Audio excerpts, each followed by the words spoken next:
유지의 조리 중에 유지가 나타낼 수 있는 또 세 번째 역할에는 연하작용이라는 게 있어요. 그래서 이제 여기 보시면 쇼트닝 파워라는 게 있는데, 이 말은 연하작용을 유지할 수 있는 유지의 능력을 쇼트닝 파워라고 해요. 그러면 여러분 쇼트닝성이 무엇인지 알아야 되잖아요.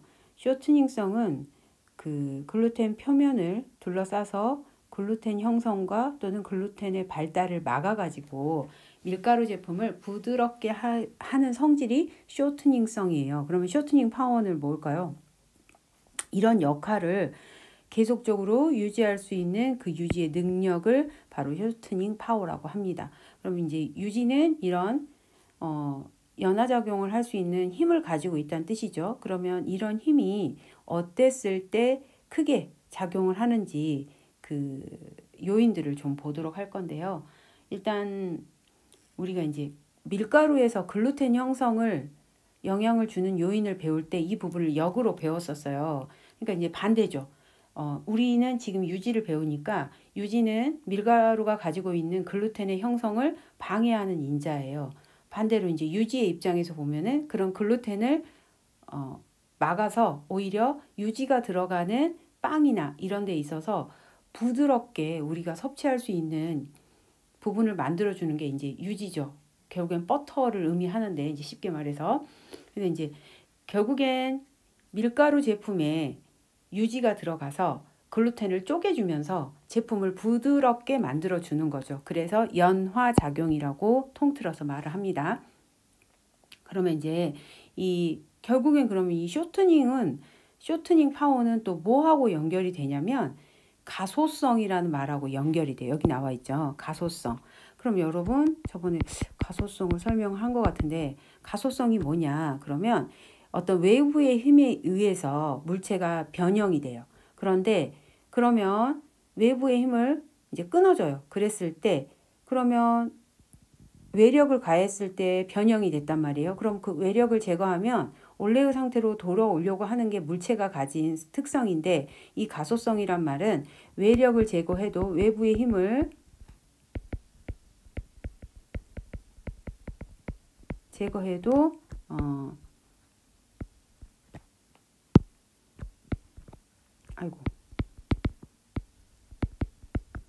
외부의 힘을 제거해도 원래의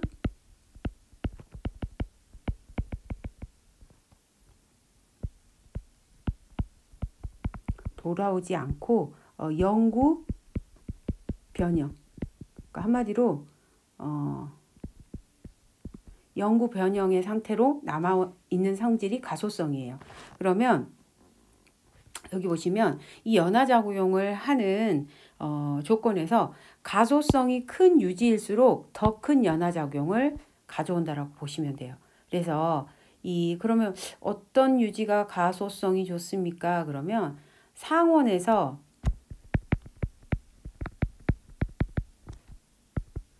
70에서 85% 정도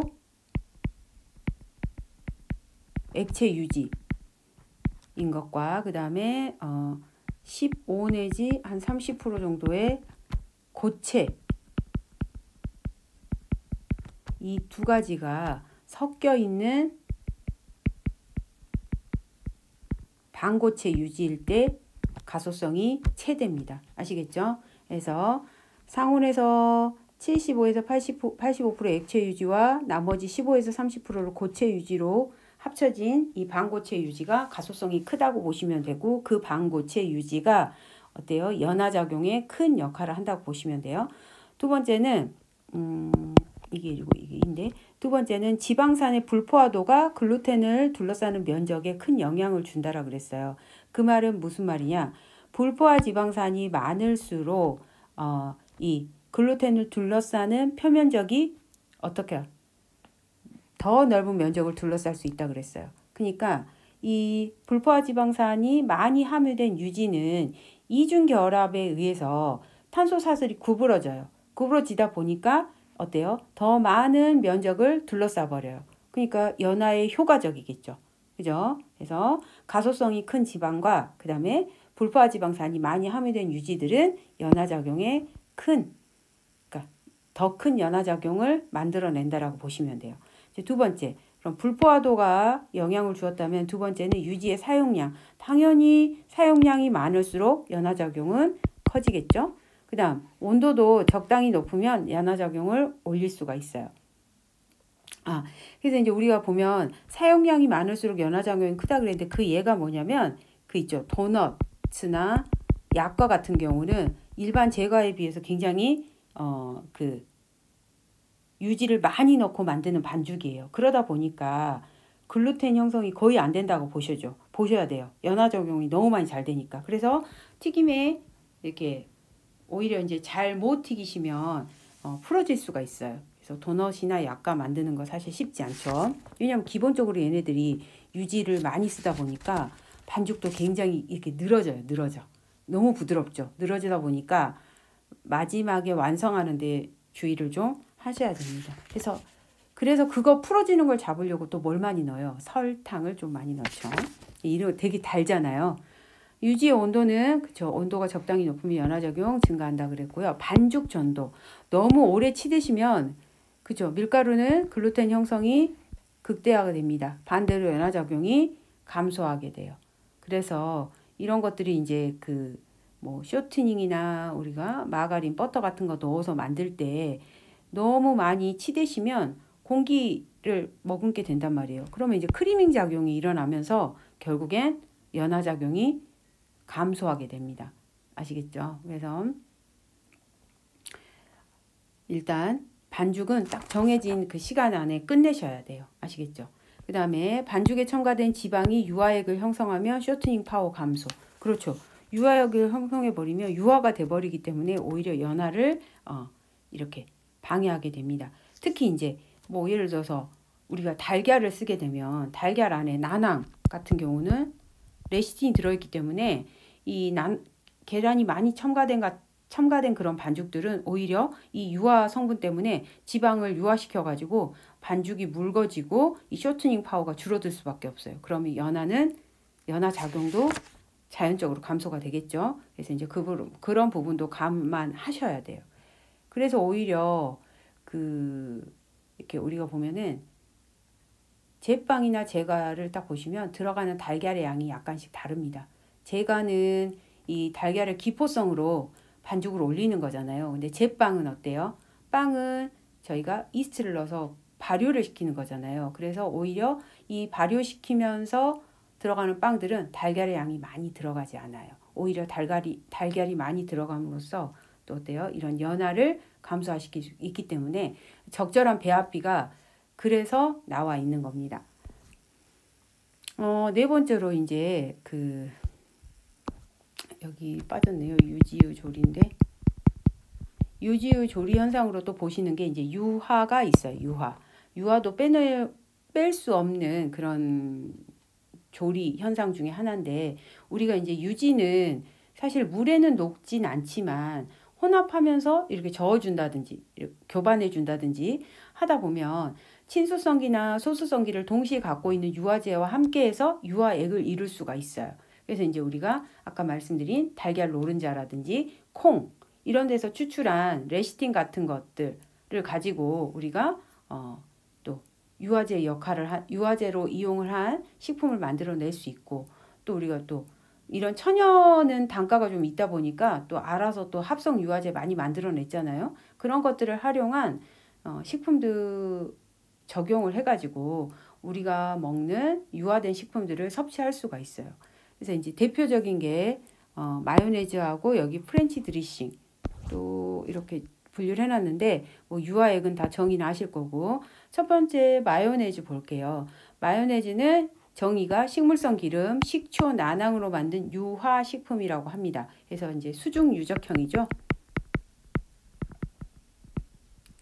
수중 유적형 유화식품으로 여기에 유화제는 난황의 레시틴이 유화제로 역할을 합니다. 그럼 이제 우리가 여기다가 뭐 겨자와 후추, 소금 같은 걸 첨가해서 이제 좀 더 유화액을 안정을 시키죠. 그래서 오랫동안 저장될 수 있고 우리가 좀 장기가 먹을 수 있게끔 만들어 줍니다. 그래서 이제 일단 이 남백이라든지 흰자라든지 전란, 이런 흰자, 노른자를 포함한 전란도 유화제로 적용은 할 수는 있지만 기본적으로 난황보다 능력이 떨어지잖아요. 그래서 신선한 난황일수록 굉장히 유화에 도움이 됩니다.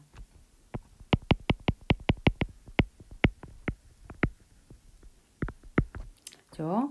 그래서 이제 우리가 마요네즈 만드실 때 처음에 기름을 조금씩 떨어뜨려서 혼합을 하신 다음에 서서히 기름의 양을 증가시켜 주셔야지 안정된 마요네즈를 만드실 수가 있어요. 그리고 이제 만드실 때 혼합이 되도록이면 잘 되도록 이렇게 볼, 아래가 둥근 그런 볼을 사용하는 것이 바람직하다라고 얘기를 하는데 지금은 없어졌는데 양식조리 기능사에 보면은 그 콜슬로우 샐러드였나? 뭐 마요네즈를 직접 만들어서 드레싱을 사용하는 그런 시험이 있었는데 지금은 없어졌어요. 그런데 이제 그때 보면 한번 처음부터 분리가 돼버리면 아무리 교반해도 마요네즈가 만들어지지 않더라고요. 그래서 이제 우리가 마요네즈가 중간에 분리되는 이유를 좀 알고 넘어가야 될 것 같아요. 첫 번째는 기름을 제가 조금씩 떨어뜨려서 천천히 첨가하라 그랬는데 기름을 너무 빨리 첨가해도 마요네즈가 이렇게 혼합이 되지 않습니다. 그 다음에 유화액에 비해서 기름의 양이 너무 많을 때, 또 기름의 온도가 너무 높을 때, 아니면 난황의 신선도가 낮을 때도 마요네즈가 만들어지지 않아요. 그래서 또 젓는 속도라든지 방법이 부적당했을 때도 잘 안 됩니다.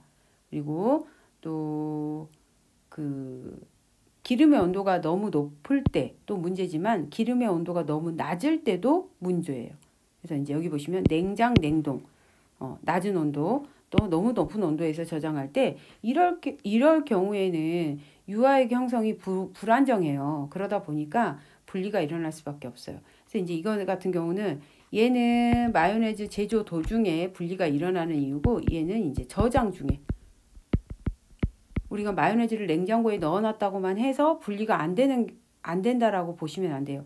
가끔 보면 이렇게 오래된 마요네즈 꺼내보면 기름층이 약간 올라와 있는 거 보실 수 있어요.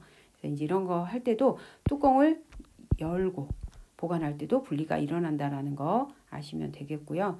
프렌치 드레싱 같은 경우는 일단 주재료가 기름하고 식초죠. 그래서 보통 3대1로 혼합한 일시적 유화액이라고 했어요.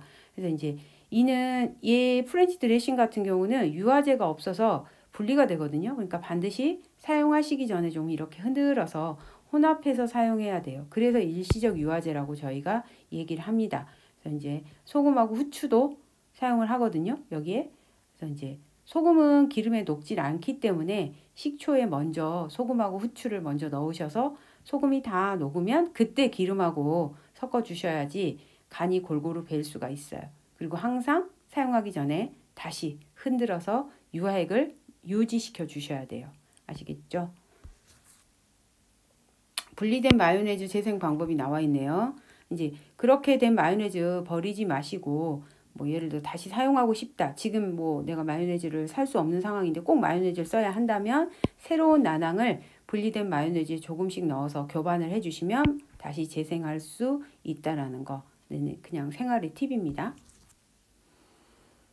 이제 마지막으로 유지의 이제 가공품을 좀 볼 건데요.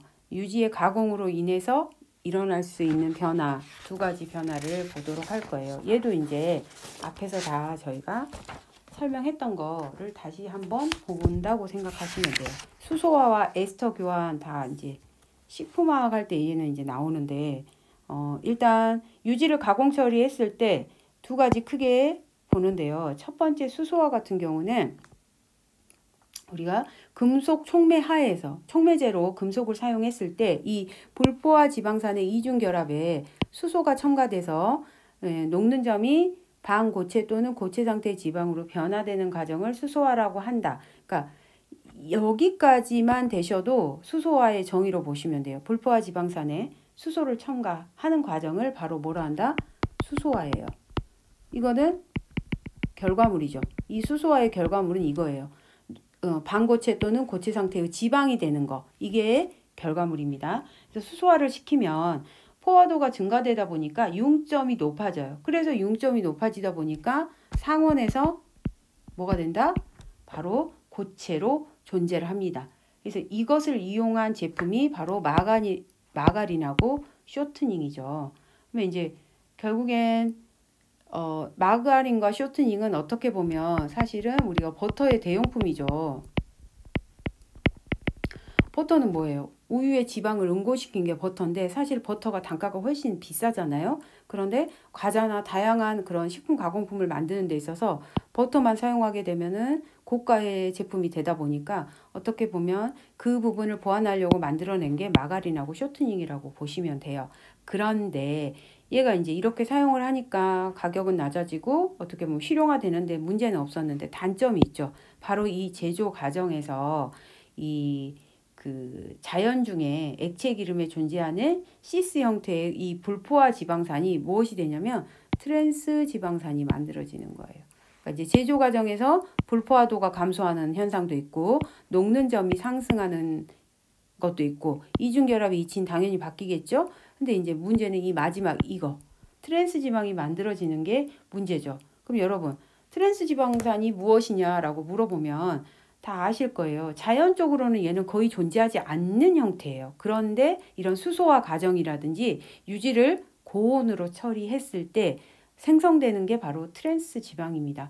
그러므로 이제 여러분이 우리가 마가린이나 이런 쇼트닝을 사용해서 만드는 케이크라든지 그다음에 감자튀김, 그쵸? 또 과자, 특히 팝콘 이런 것들에 이 트랜스 지방산이 다량으로 함유될 수밖에 없어요. 그러니까 다량으로 생성이 되는 거죠. 그런데 왜 얘가 문제가 됐느냐?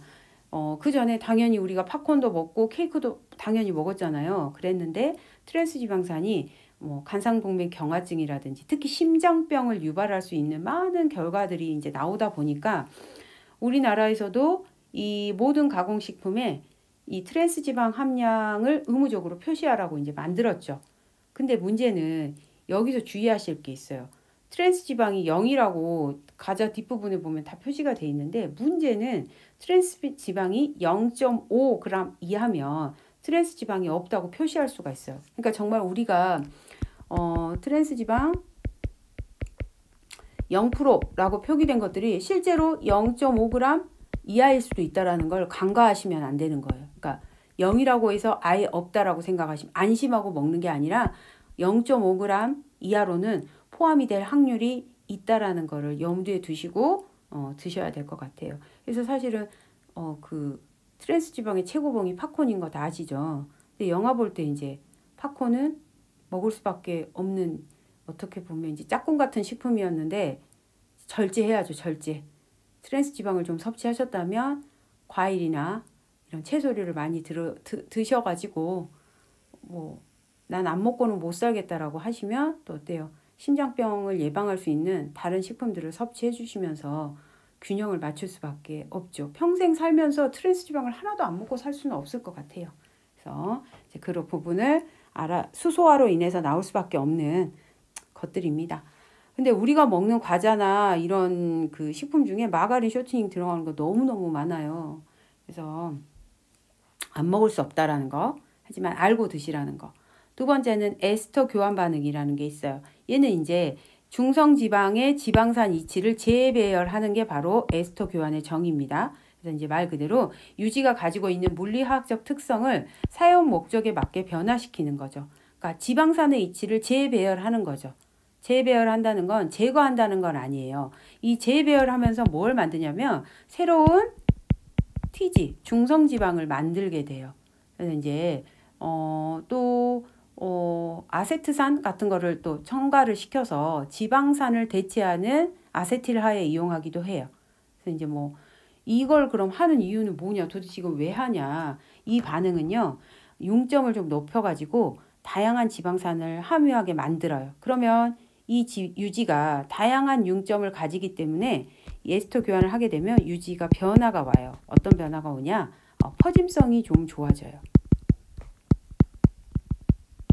이 에스터 교환한 유지예요. 좋아지고 그 다음에 굉장히 안정적이고 부드러운 질감을 가지는 이쯤 되면 생각이 나셔야 되는데 유지의 구조 중에 베타 결정형의 마가린이나 쇼트닝 만드는데 결국엔 또 이 에스터 교환이라는 반응을 이용하고 있어요. 그러니까 이제 이 반응을 통해서 유지가 가지고 있는 특성을 좀 더 끌어내서 좋은, 그러니까 우리가 느꼈을 때 이 에스터 교환 반응을 이용해서 만든 유지를 사용함으로써 식감 좋은, 그죠? 거의 빵이나 과자 뭐 이런 거에 해당하겠죠. 이 베타 결정형의 유지를 만들어내는 게 바로 에스터 교환 반응의 목적입니다. 그래서 이제 이렇게 해서 유지는 끝났어요. 그래서 마지막에 유지의 가공 부분에 보시면 지방 대체 물질이라는 게 오트림, 심플러스, 살라트림 이런 것들이 있는데 한번 그냥 보시기만 하세요. 이렇게 해서 유지는 끝났습니다. 유지가 끝나고 이제 저희는 챕터 12장 채소 및 과일류로 들어가도록 할게요. 이제 채소나 과일 같은 경우는 기본적으로 굉장히 아름다운 색과 또 향미가 있죠. 독특한 향미가 있고, 특히 이제 과일 같은 경우는 어때요? 단맛과 신맛이 굉장히 조화가 잘 돼 있어서 사람들이 좋아하는 식품 중에 하나죠. 그리고 또 그 과일 같은 경우는 질감이 다양한 간접적 특성도 포함하고 있어요. 왜냐하면 과일마다 다 다른 질감들을 가지고 있잖아요. 그리고 또 하나, 채소와 과일은 비타민과 무기질이 풍부한 식물성 식품이란 게 장점이죠. 그리고 풍부한 식이섬유는 장을 자극해서 배변을 도와주는 굉장히 긍정적인 생리작용도 있습니다.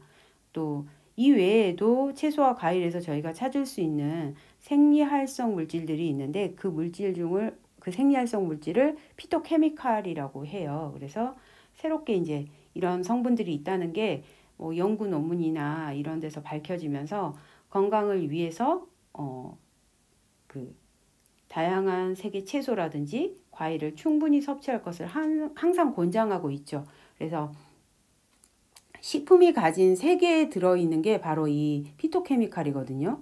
그래서 우리가 색깔 있는 채소, 색깔 있는 과일을 먹으라고 굉장히 권장을 합니다. 그 피토케미칼이 하는 역할이 뭐냐면 결국엔 그거예요. 항산화. 항산화가 뭐예요? 반대로 말하면 항노화죠. 뭐예요? 노화를 막아주는 성분이기 때문에 많이 드시는 게 굉장히 좋죠. 그래서 색이 있는 채소를 먹으라고 하는 게 어떻게 보면 그 색소를 통해서 우리가 노화를 방지하는 식품을 내 몸속의 노화를 방지를 하는 거죠. 그래서 이제 교재에 보시면 이제 쭉 이렇게 컬러풀하게 나와 있더라고요. 그래서 이제 우리가 먼저 이 채소를 볼 때 채소의 구조를 좀 보시고 그 다음에 분류를 좀 보도록 할게요. 채소는 저희가 식용하는 부위에 따라서 엽채류, 경채류, 인경채류, 근채류, 화채류 뭐 이렇게 등으로 크게 여러 가지로 분류를 합니다. 근데 이제 채소류의 장점이 뭐냐면 먼저 채소류 먼저 하는데요. 채소류는 90%가 뭐냐면 수분이에요. 수분을 가지고 있어요. 그 다음에 또 칼슘이라든지 칼륨, 그렇죠. 또 마그네슘 이런 등등의 무기질 근본식품이에요. 다시잖아요. 비타민하고 무기질은 몸속에서 합성되지 않기 때문에 저희가 반드시 외부로부터 먹어야 되는 중요한 영양소 중에 하나잖아요. 그러다 보니까 채소류 많이 드셔야 되죠. 저 같은 경우는 좋아하고 싫고를 떠나서 요즘에 강제적으로 많이 먹고 있는 게 상추예요. 저희 남편이 이제 도시 텃밭에 상추를 얼마나 많이 심었는지 그 냉장고에 상추가 아주 그득그득합니다. 거의 3분의 1은 상추라고 보시면 돼요. 근데 이제 이건 시작에 불과하죠. 사실은 열무를 지금 2번 수확을 해가지고 열무김치를 2통을 담았거든요. 냉장고에 지금 2통 반이 있고요. 일단 뭔가를 수확을 해오면 또 남편 성격이 빨리 저걸로 뭔가를 만들길 바라는 거예요. 그러니까 이제 그런 심리가 있는 것 같아요. 본인이 이걸 해왔으니까 뭔가 가족들이 좋아하면서 먹어주고 이거 너무 맛있다. 너무 이렇게 이걸 원하는 거예요. 그러다 보니까 이제 김치 담궈야죠. 상추는 매일 먹어야죠. 근데 이제 앞으로 두려운 게 제가 하나 두려운 게 뭐냐면 가지예요. 가지. 작년에 텃밭을 해보니까 가지 2개를 심었는데 정말 9월 달까지 가지가 수도 없이 나오는 거예요. 가지를 너무 많이 가지고 올 때는 정말 부담스러운 거예요. 왜냐면 먹을 사람이 한정적인데 가지는 정말 아시다시피 먹는 방법이 그렇게 다양하지 않잖아요. 그래서 정말 볶아 먹고 뭐 제육볶음에도 넣고 불고기에도 넣고 많이 먹었거든요. 근데 올해는 가지를 3개인가 심었거든요. 그럼 작년보다 더 나올 거 아니에요? 사실 좀 두렵습니다. 저 야채들을 정말 어떻게 얼만큼 소화할 것인지. 그래서 강제 야채 다이어트가 되고 있어요. 많이 먹으니까 다른 걸 좀 적게 먹게 되고 상추를 많이 먹으니까 포만감이 상당히 많더라고요. 그래서 너무 많이 먹었나 싶은데 몸무게가 변하진 않더라고요. 야채를 지금 반강제적으로 저희 남편이 건강이 좋은 거다 하면서 많이 가져오시니 저도 많이 먹고 있는데 뭐 좋죠. 강제로라도 먹으니까 돈 주고 사서 먹기에는 또 먹기 싫으면 안 사는 게 사람 심리인데 이렇게 열심히 먹고 있습니다. 그래서 이제 저희가 채소류를 좀 뭐라 그럴까 그 뭐 세포벽 뭐 이런 거는 제가 패스하도록 하고요. 이건 여러분이 읽어보시면 되니까 이건 또 채소 구조는 제가 패스하도록 할게요. 바로 이제 채소들 넘어가서 사실은 채소에서 중요한 건 채소의 성분과 조리 시의 변화가 중요해서 그 부분은 후루룩 넘어가려고 합니다. 그림 12-1에 채소류의 구분을 좀 보시고요. 여기 이제 채소류, 엽채류부터 시작해서 쭉 설명해 놨는데 얘도 제가 패스하려고요. 뭐 화채류엔 이런 게 있다라고 보시고 저희는 또 과일류가 나오거든요. 과일류도 인가류, 핵가류, 그 다음에 뭐 장가류 3번, 그 다음에 견과류, 밤, 호두, 잣, 은행, 아몬드도 과일에 해당되는 거 아시죠? 그래서 이제 이렇게 해서 중요한 부분을 먼저 하려고 앞부분은 생략을 했습니다. 그래서 이제 채소 및 과일의 종류와 특성에서 구성 성분을 좀 더 중요하게 보도록 하겠습니다.